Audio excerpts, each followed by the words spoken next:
Հայաստանի արտգործնախարար Արարատ Միրզոյանը վերջնականապես ստորագրել է TRIP-ի վերաբերյալ համաձայնագիրը։ ԱՄՆ պետքարտուղար Մարկո Ռուբիոն այն ստորագրել, ապա Հայաստան է ուղարկել։ Այսօր էլ իր վերջնական ստորագրությունը փաստաթղթի տակ դրել է Հայաստանի արտգործնախարարը։ Այսպիսով ստորագրման գործընթացն ավարտված է եւ համաձայնագիրը պատրաստ է վավերացման։ Օրեր առաջ ԱՄՆ պետքարտուղարի Հայաստան այցի շրջանակներում Միրզոյանն ու Ռուբիոն նախաստորագրել էին Թրամփի ուղի հանուն միջազգային խաղաղության եւ միջազգային բարգավաճման նախագծի վերաբերյալ ռազմավարական համագործակցության մասին շրջանակային համաձայնագիրը։ ԱՄՆ միջազգային զարգացման ֆինանսական կորպորացիայի տնօրենների խորհուրդը հավանություն է տվել TRIP-ի զարգացման ընկերության հիմնմանը։ Ըստ ֆինանսական կորպորացիայի, ընկերությունը կաջակցի առանցքային ենթակառուցվածքային ծրագրերի իրականացմանը, այդ թվում երկաթուղիների, ճանապարհների եւ խողովակաշարերի կառուցմանը։ I'm really pleased to be here today to continue to further advance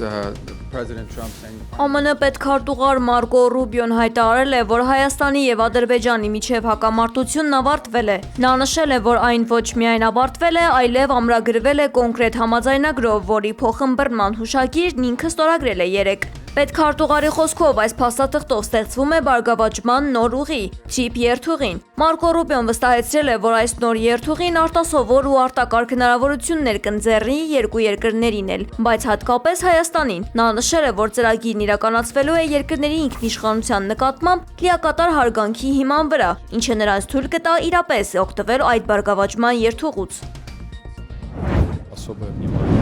Եթե Երևանը համարում է, որ Եվրոպական միությունում իրեն ավելի լավ կլինի, քան ԵԱՏՄ-ում, նա կարող է կատարել այդ ընտրությունը, բայց ոչ մեր հաշվին։ Սանկտ Պետերբուրգի միջազգային տնտեսական համաժողովում հայտարարել է Ռուսաստանի փոխվարչապետ Ալեքսեյ Օվերչուկը։ Չենք կարող ֆինանսական աջակցություն ցուցաբերել այն երկրին, որն իր ապագան տեսնում է ԵՄ-ում, որը պատրաստվում է պատերազմի Ռուսաստանի հետ։ Ինչու պետք է աջակցություն ցուցաբերենք նման երկրին։ Արդյոք մենք իսկապես գումար ենք տալու նրանց, ովքեր կարող են վաղը մեզ հետ կռվել, ասել է Օվերչուկը։ Փոխվարչապետի խոսքով հետևելու են ընտրություններին եւ հետո գործողություններ ձեռնարկեն։ Եթե Եվրոպամետ ուժերը հաղթեն, դա նշանակում է, որ Հայաստանը շարժվում է դեպի ԵՄ։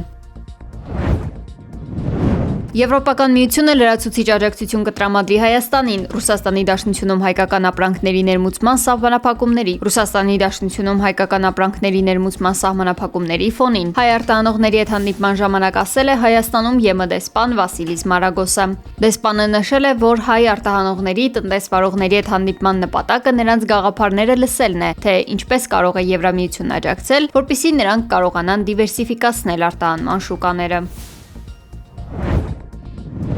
Կառավարությունը հաստատել է Հայաստանի տարածքից ջերմատնային արտադրության թարմ պտուղ բանջարեղենի եւ ծաղիկների արտահանման աջակցության ծրագիրը։ Նպատակն է աջակցել արտահանողներին նոր շուկաներ գտնելու եւ մրցունակությունը բարձրացնելու հարցում։ Ծրագրի շրջանակում 2026 թվականի հունիսի 1-ից հուլիսի 1-ը լոլիկ, պղպեղ, ելակ եւ ծաղիկ արտահանած տնտեսվարողները կստանան փոխհատուցում ելակի համար 770 դրամ կիլոգրամի, լոլիկի համար 275 դրամ կիլոգրամի, պղպեղի համար 400 դրամ, իսկ ծաղիկների համար 37 դրամ մեկ հատի չափով։ Էկոնոմիկայի նախարարության տվյալներով ծրագրի շրջանակում հունիսին նախատեսվում է արտահանել ավելի քան 4250 տոննա բանջարեղեն եւ ելակ, ինչպես նաեւ շուրջ 10 միլիոն հատ ծաղիկ։ Արտգործնախարար Արարատ Միրզոյանը տեղեկացրել է, որ Հայաստանը գործընկեր երկրների հետ քննարկում է նաեւ մաքսային արտոնությունների հնարավորությունը արտադրողների համար նոր շուկաներ ապահովելու նպատակով։ Փոխվարչապետ Մհեր Գրիգորյանն էլ նշել է, որ պետությունը պատրաստ է աջակցել հայկական արտադրանքի արտահանմանը, շեշտելով, որ երկարաժամկետ լուծումը արտադրանքի բարձր որակի եւ միջազգային չափանիշներին համապատասխանության ապահովումն է։ ԱՄՆ ներկայացուցիչների պալատը հավանություն է տվել Իրանի հետ պատերազմում Թրամփի լիազորությունները սահմանափակող բանաձևին։ Փաստաթուղթը նախագահ Թրամփին կարգադրում է զերծ պահել ԱՄՆ զինված ուժերը Իրանի հետ թշնամական գործողություններից, եթե կոնգրեսը պաշտոնապես պատերազմ չհայտարարի կամ չլիազորի ռազմական ուժի կիրառումը։ Չնայած պետքարտուղար Մարկո Ռուբիոյի հավաստիացումներին, թե Թեհրանի դեմ ամերիկյան ռազմական գործողություններն ավարտվել են, բանաձևն ընդունվել է 215 կողմ 208 դեմ ձայների հարաբերակցությամբ։ Փաստաթղթի հաջորդ կանգառը կոնգրեսի վերին պալատն է, սենատը, որտեղ նույնանման նախագիծ եւս շրջանառվում է։ Երկու պալատների վերջնական որոշումից հետո նախագահը պետք է ստորագրությամբ հաստատի այն, սակայն ակնկալվում է, որ Թրամփը կարող է վետո կիրառել։ Մարկո Ռուբիոն ավելի վաղ սենատի արտաքին հարաբերությունների հանձնաժողովում պնդել էր, որ Իրանի դեմ էպիկական ցասում գործողությունն արդեն իսկ ավարտվել է։ Վաշինգտոնը հասել է իր նպատակներին, իսկ ամերիկյան գործողության նպատակը, ինչպես շեշտել է Ռուբիոն, երբեք չի եղել Իրանում ռեժիմի փոփոխությունը։ Իսրայելի ազգային անվտանգության նախարար Իտամար Բեն Գվիրը խիստ քննադատել է Լիբանանի հետ հնարավոր հրադադարի հաստատումը, հայտարարել է, որ նման համաձայնագիրը մեծ սխալ է։ Նա պահանջել է անհապաղ հրավիրել կառավարության նիստ հրադադարի հարցով քվեարկություն անցկացնելու համար եւ շեշտել է, որ զինադադարի կնքումը կոպիտ սխալ է։ Նախարարը նաեւ հայտարարել է, որ հրադադարը ընդամենը պատրանք է, որը առաջ են մղում այն խորհրդականները, ովքեր վարչապետ Բենյամին Նեթանյահուին դրդում են սխալ եւ անհաջող որոշում ներկայացնել։ Ավելի վաղ Վաշինգտոնում կայացած բանակցություններից հետո հայտնի էր դարձել, որ Լիբանանն ու Իսրայելը համաձայնության են եկել հրադադարի հարցում։ ԱՄՆ-ի միջնորդությամբ կողմերը նաեւ պայմանավորվել են ստեղծել փորձնական գոտիներ, որտեղ վերահսկողությունն ամբողջությամբ պետք է ստանձնի Լիբանանի բանակը, դուրս մղելով ոչ պետական զինված խմբերին։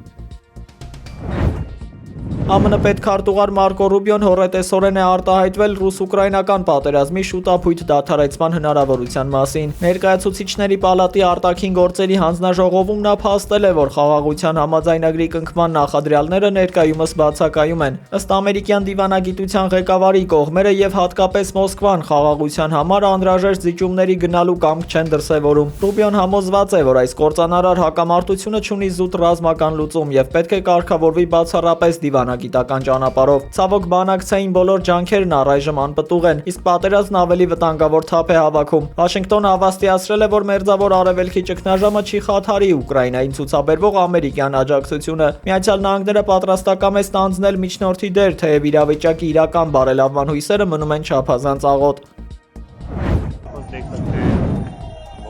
21 զոհ, տասնյակ վիրավորներ Հնդկաստանում։ Մայրաքաղաքի հարավային թաղամասում բազմարկ շենքերից մեկում բռնկված հրդեհի հետևանքով ավելի քան 40 մարդ տեղափոխվել է հիվանդանոց։ Դեռևս հայտնի չէ, թե հրդեհի բռնկման պահին քանի մարդ է եղել շենքում եւ ինչն է եղել բռնկման պատճառը։